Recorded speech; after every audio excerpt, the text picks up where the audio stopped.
If you're coming to Paris, there's definitely a lot of things that you're going to want to see. But there's also a lot of things that are vying for your attention that will have you waste your time. So in this video, we're going to share the 12 things that I wish I knew when I was planning my first trip to Paris. Of course, you want to see the Eiffel Tower. And there's some things that I wish I knew before I came. Number one, there are different kinds of tickets to go and see it. And you don't necessarily have to see it. Maybe the first 20 times I came to Paris, I didn't go up the tower. True. Because the thing you cannot see when you're on the Eiffel Tower is the Eiffel Tower. But if you're going up into the tower, you can get a ticket to climb the stairs, you can get a ticket with the elevator, or you can go all the way up to the top, depending on how high you want to go on the tower. If you want to buy tickets to all the attractions in Paris, what I would recommend is that you go directly to the attractions website and make sure that it ends with .fr, because there's a lot of scammy websites. And they look really legit, right, but they're not. And they overcharge you. But what we found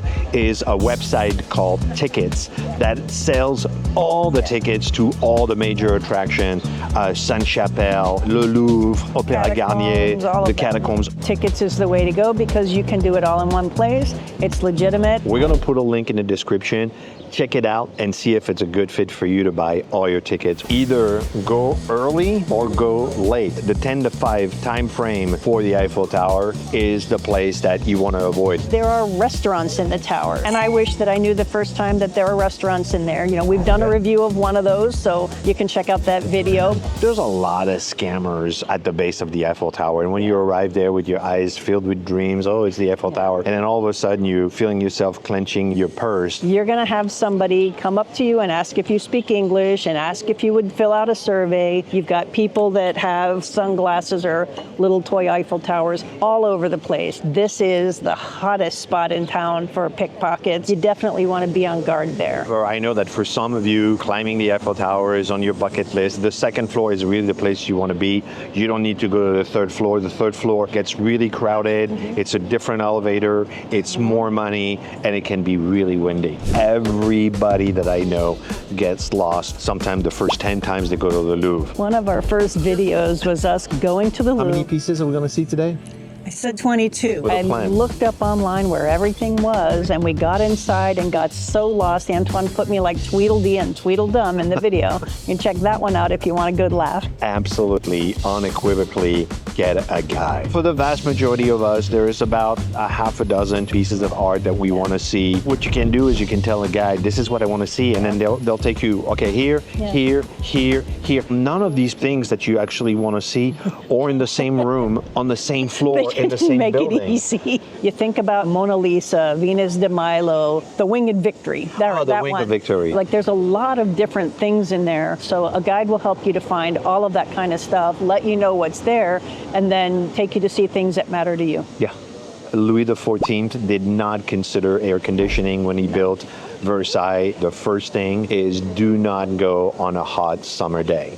And I remember the first couple of times we were there, we could not wait to leave because of how crowded it was. I did not enjoy the Palais de Glace because there were so many people with their phone filming. Probably the first thing in the morning would be my advice. Oftentimes people spend their time inside the castle going from room to room. After a while, they all look the same. The fountain show is not always on, but if it's on the day that you're going, make sure to stop and go and check it out. You get the package that includes a Trianon. That's definitely worth it. You can rent a golf cart to get around, but walking the grounds is absolutely beautiful. If you really just want to see a beautiful French castle near Paris, consider an alternative like Fontainebleau, Chantilly. Most of the time when we went to Fontainebleau, there was just 20 of us in the castle. There's nobody there. So you get to have the experience of being in a castle without the huge crowd. The next one is the Opéra Garnier. Oftentimes people will go outside, take a picture, and then forget to go inside.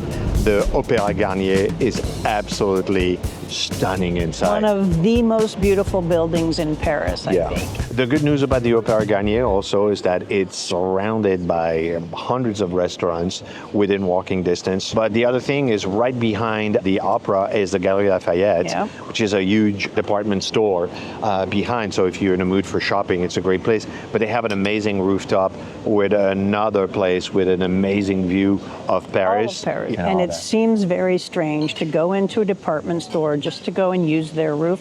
They love it. The other thing about the opera is it's really super close to the Louvre, really centrally located. You can get anywhere from that neighborhood, and it's just fabulous. Now it seems like that there's a lot of Instagram famous eateries all over Paris that are becoming a must visit for people because we've tried them all.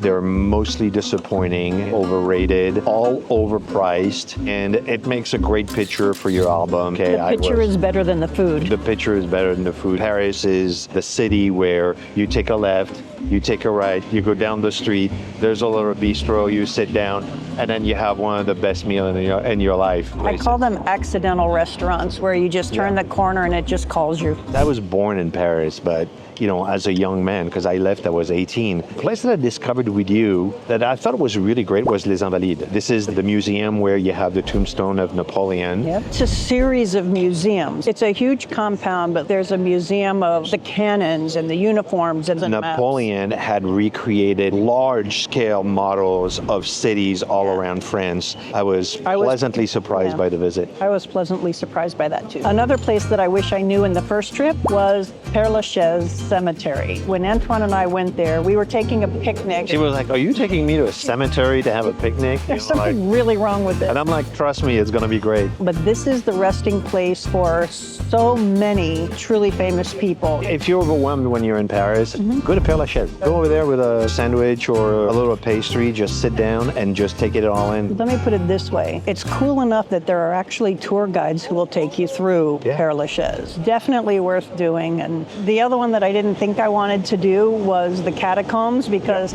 our teenage kids wanted to do it. I'm thinking this is pretty goth, but this is very carefully relocated remains, neighborhood by neighborhood, each that are honored in a specific way, and it's absolutely stunning. It's a great place to go on a hot summer day because you're underground, feels air conditioned the whole time you're down there. So if you want to have a sacred experience that ties you to old Paris, that'd be a great thing to do. Yeah. The next place that I wish I knew more about the first time we visited was Montmartre, specifically how crowded it would be. The thing I want to say, go to Montmartre. Montmartre is fabulous. This is a very particular flavor of Paris history. It's the city on a hill. If you go up on the stairs in front of the Sacré-Cœur, you get some of the best views in Paris. When I think about mimes in France, this is where you would find them. And I haven't literally seen a mime, but there are street performers there. You often find musicians. Similar to the Eiffel Tower, except here you will find people that are trying to put bracelets on your arm. Scammers. Scamming you with that. They're going to be selling you locks to put on the fence and stuff. Please don't. Parisians hate it. It's an infrastructure problem. So if you go in Sacré-Cœur, it's gorgeous. It is a neighborhood church. It's worth the view. So I think it's $7 or something. It's very much worth it. Right around the corner, Place de Terre. But this is where you're going to find the Moulin Rouge. If you're coming with kids, you will see sex shops everywhere. It was Vegas before Vegas was a thing. It's a place for people to go and just let loose in the outskirts of Paris. It used to be that. Now it's Montmartre. It's not like that anymore. The Arc de Triomphe is a place where Antoine drives around like high speed, and I'm freaking out and holding my breath until we get out of it because it's in the center of 5 major boulevards, and a traffic nightmare doesn't come close to describing it. You have to experience it with a Parisian once in your life. I don't know. It's just a big monument. But now that I've been, I wish I knew it on the first trip. There are tunnels underground. You do not have to run across traffic. And don't do that. I've seen people try. This is where they have the eternal flame and the unknown soldier. And a guy just recently got arrested for lighting his cigarette in the eternal flame. Why somebody would do that. That was a boneheaded move. But this is another place where you're going to go up a ton of stairs because they do have an elevator, and they're very serious that this elevator is strictly for people with mobility issues. When you get up to the top, you are literally everywhere. 360 view. You see all of Paris, and your vantage point is absolutely stunning. a place that I wish I knew. It took me so long to get in there. And then once I was in there, I was like, how did I not know about this? So let me start with the Petit Palais. This is one of the places that I wish I knew to actually go and check out, because first of all, it's a free museum. The building is gorgeous. You have a little cafe in there. And the art is spectacular. Behind the Petit Palais is the Tulip, which is a great garden where a lot of people don't know about it. Across the street from the Petit Palais is the Grand Palais, which has tons of fun exhibits. The largest ice skating rink in the world in the Grand Palais. The Bridge Alexander III is there, which is Colleen's favorite bridge. Crazy to say I'm in love with a bridge. The view of the Eiffel Tower from that bridge is stunning, but the bridge itself is just gorgeous. And then right behind that, you have Place de la Concorde. So the thing that I wish I knew was like, you know, you can, the Petit Palais, the Grand Palais, you can do an exhibit, you can see the bridge, you can see Place de la Concorde, and it hits so many places that are really interesting. Totally gardens. All I can say is you're welcome, just go. It's like that. The thing about Notre-Dame is it just reopened in December after the fire back in 2019. They cleaned this thing up so nicely. You can go online and book free tickets for a time slot thing. Yeah. But the line, if you go without a ticket, moves really fast. And the thing I wish I knew was to go as early as you can in the day. And the exception to that, because everyone in France goes to lunch at noon, if you go right at 12, 5 minutes at 12 or something, the line is going to move really fast. And the other cool thing about that is that they have mass at noon. But please be respectful because there's a mass going on.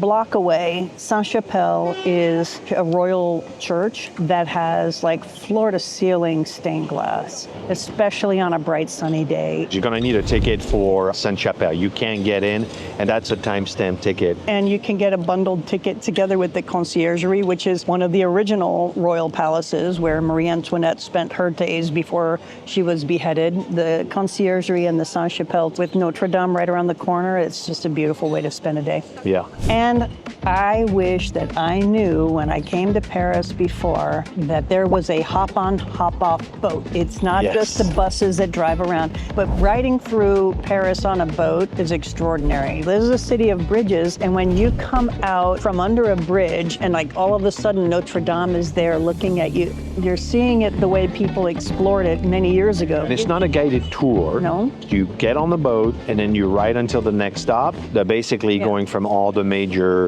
attractions in Paris. You could actually use that as your your cruise of Paris, and then you say, well, I want to stop there. And then on your second run, just stop and then go and visit something. And you buy a ticket, it's good for 24 hours or 48 hours, whatever you buy. See Paris from up high and see Paris from the water. For me, you haven't really seen Paris unless you do both of those. Next, I would watch this video right here about how long it takes at each attraction, because some attractions actually can be done in 45 minutes, and some will take about an hour and a half, sometimes 3 hours. Just to get your itinerary right. Yeah, so check that video, and until next time, au revoir. Have fun on your trip.